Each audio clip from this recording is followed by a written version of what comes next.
Dashboard lights are not decorations, they're billboards for a $700 roadside emergency.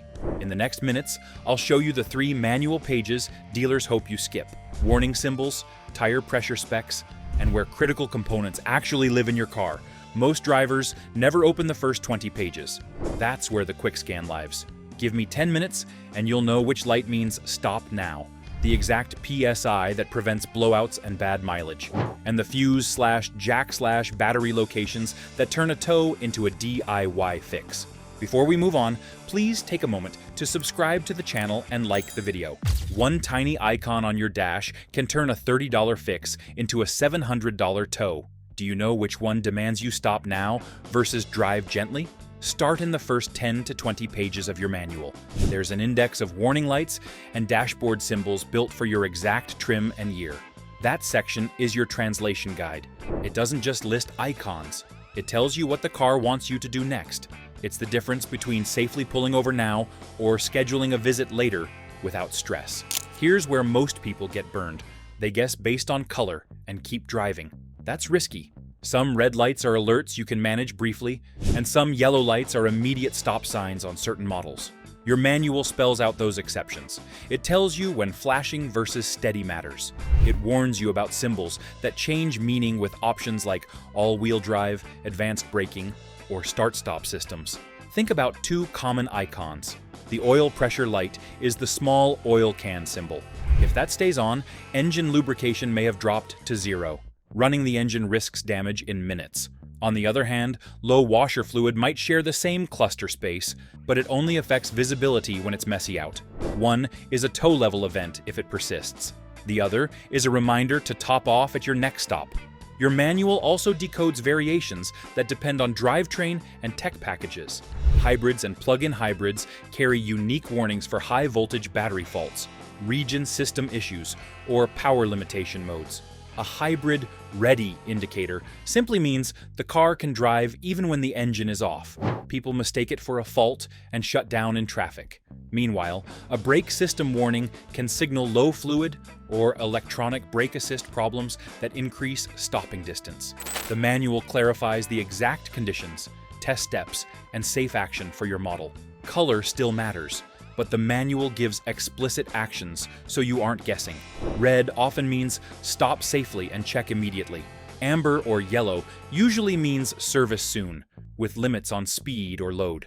Blue often indicates information, like cold engine temperature. Green is typically status, like cruise control active or lights on. Some models also use flashing versus solid to tell you how urgent it is, and the manual tells you what to do right now. I'll give you a 60-second rapid scan to lock in the essentials for your car. Skip the noise and tag 3 symbols that can ruin a trip if you miss them. Open the section, find the oil pressure icon, the coolant temperature warning, and the brake system warning for your trim.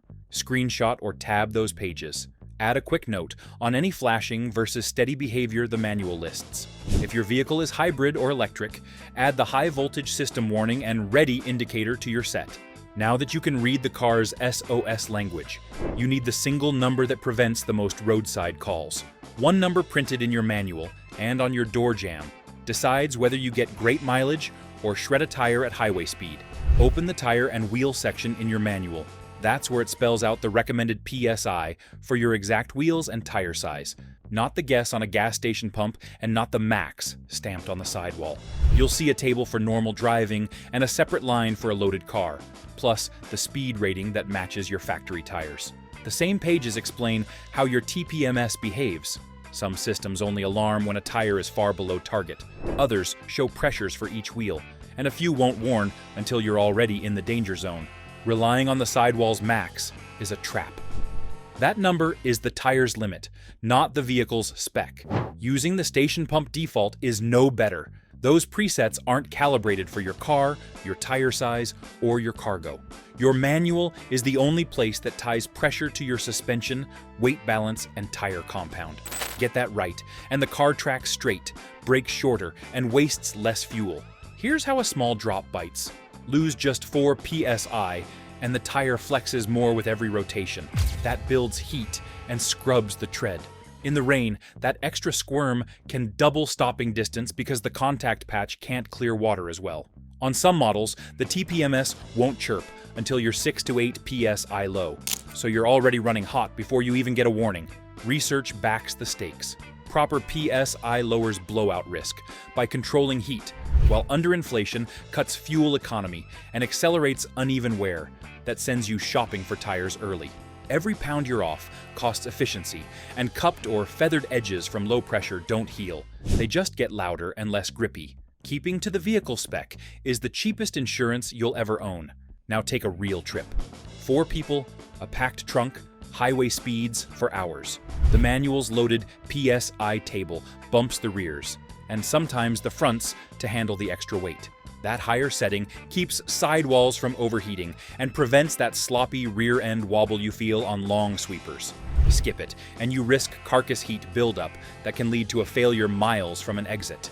Temperature swings make this a moving target. For every 10 degrees Fahrenheit change, pressure shifts about 1 psi. Your manual calls out seasonal checks so you can adjust when a cold snap drops the morning reading or a heat wave pushes pressures up after a drive. Check cold before the tires warm up and use the vehicle values, not the sidewall max.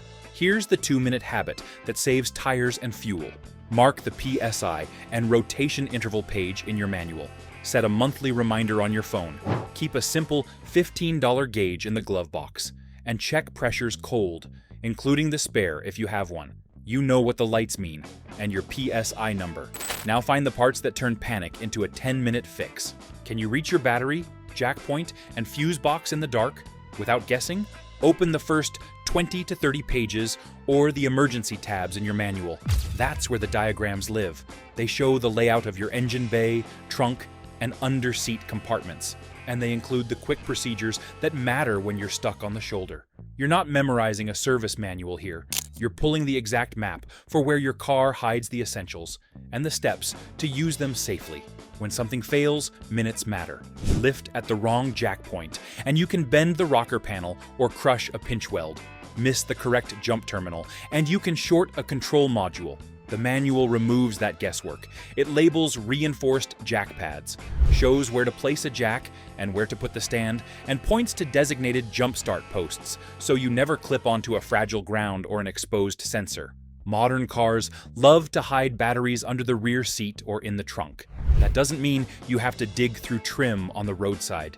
Your manual will mark clearly labeled jump posts under the hood, one positive, one negative ground point, so you can attach cables or a jump pack without chasing the real battery. Those posts are there for access and to protect sensitive electronics during a jump. It also gives hard numbers and limits. You'll find the torque spec for your lug nuts, which keeps wheel studs from stretching or backing off. You'll see a diagram with the correct jack points and stand positions. You'll learn what spare you have, full-size, compact donut, or a sealant and compressor kit. If it's a donut, the page spells out speed and distance limits so you don't cook the temporary tire or upset stability control at highway speeds. Keyless car won't wake up? The manual shows where the hidden key slot lives, often in the door handle or under a cap. It details the hood release override if the cabin switch won't work with a dead 12 volt. It points you to the fuse box that feeds the body control module so you can access it and address the issue that's keeping the car dark. Those steps turn a stranded moment into a controlled restart.